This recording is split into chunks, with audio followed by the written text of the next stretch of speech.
The OnePlus 3T is just over a year old, but you won't find it in the shops anymore. It has been superseded not once but twice, first by the OnePlus 5 and then the OnePlus 5T. If you're searching for a OnePlus 3T review in 2018, the chances are that you're considering a pre-owned model, and it still has an awful lot going for it. Sure, it isn't as shiny as the new OnePlus 5 and 5T versions, but it's pretty nippy, takes a good photo and has a decent screen. The battery life is alright too, and was the first OnePlus model to debut the quick charge functionality that would give a day's power in half an hour. Most importantly, it's a throwback to when almost top-of-the-range phones could be had for under £350. Now OnePlus handsets cost £450, still a bargain, but not quite as tempting as they used to be. Read on for my original review. Read next. OnePlus 5 review. The best mid-range smartphone money can buy. OnePlus 3T review. What's new? The OnePlus 3 was £329. Well, originally it was £309, but then the pound tanked and the price increased. The OnePlus 3T goes in at £399 for the 64GB model, or £439 for the 128GB model. That's an important distinction, because unlike other Android smartphones, there is no expandable memory here. What you buy is what you're stuck with. So, what do you get for the money? There are three main improvements: processor, battery life and camera. We'll tackle these one by one.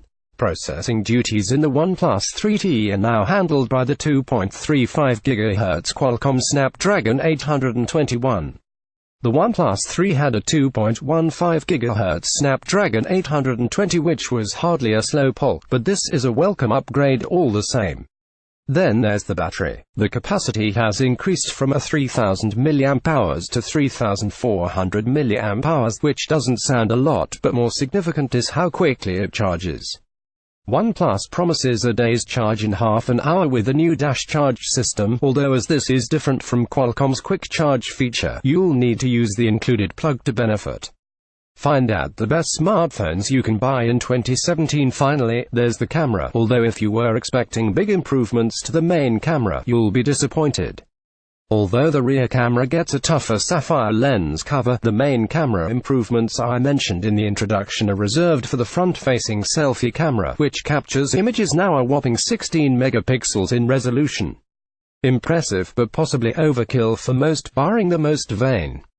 OnePlus 3T processor 2.15 GHz Snapdragon 8200 and 2.35 GHz Snapdragon 821 camera 8MP front-facing camera 16MP front-facing camera battery 3000 mAh 3400 mAh Android 7 Nougat. If you're looking to get the OnePlus 3T or the OnePlus 3, you'll be pleased to know that both now come with Android 7 Nougat.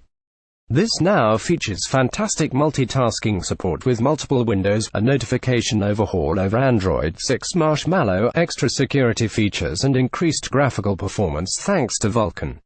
Having Android Nougat previously launched on the HTC 10, LG G5 and Sony's Xperia XZ, it's great to see OnePlus offering same treatment. Of course, what this also means is that if you've still got a OnePlus 3, its shelf life just got extended, too. OnePlus 3T review. Performance. Typically, it discussed the design and display at this point, but since they're the same as the OnePlus 3, it'll cut straight to the chase and get stuck into performance. Don't worry, completionists, it's a postponement rather than an omission. Update. Some OnePlus 3T owners have reported latency issues with their new handsets. While this is something we didn't personally come across when writing this review, the touch latency feedback has been noted. The company's co-founder, Carl Pei, tweeted that they will look at it soon. Along with a processor upgrade, the OnePlus 3T inherits its predecessor's impressive list of core specifications. Namely, that Qualcomm Snapdragon 821 is backed up by 6GB of RAM and includes Qualcomm's Adreno 530 graphics processing unit. As you'd imagine, these top-of-the-range specifications result in a smartphone that's an absolute pleasure to use, and one that comfortably handles anything you throw its way. But then, so did the OnePlus 3. So how does it compare in our more objective benchmark tests? First up is Geekbench 4, which measures a handset's single and multi-core processing performance. In these benchmarks, we see a clear, if moderate, improvement in the OnePlus 3T over the 3. In single-core it's 1903 to 1689, and in multi-core it's 4273 to 4026. However, it's only in comparing these scores with the flagship smartphone landscape that you see the true triumph here. Despite retailing for between £100 and £150 cheaper than phones such as the Samsung Galaxy S7 and Google Pixel phone, the OnePlus comfortably holds its own. Or to put that into more stark perspective, here's that chart again, only with how many points of the Geekbench scale you get per pound. Price is correct at the time of writing, as you might expect, given both handsets use the Adreno 530 graphics chipset. 3D performance is virtually identical. That is to say, very good, but unchanged. In other words, despite the price increase, the OnePlus 3T is still extremely good value. It's just not quite the ridiculous bargain that the OnePlus 3 was. Continues on page 2.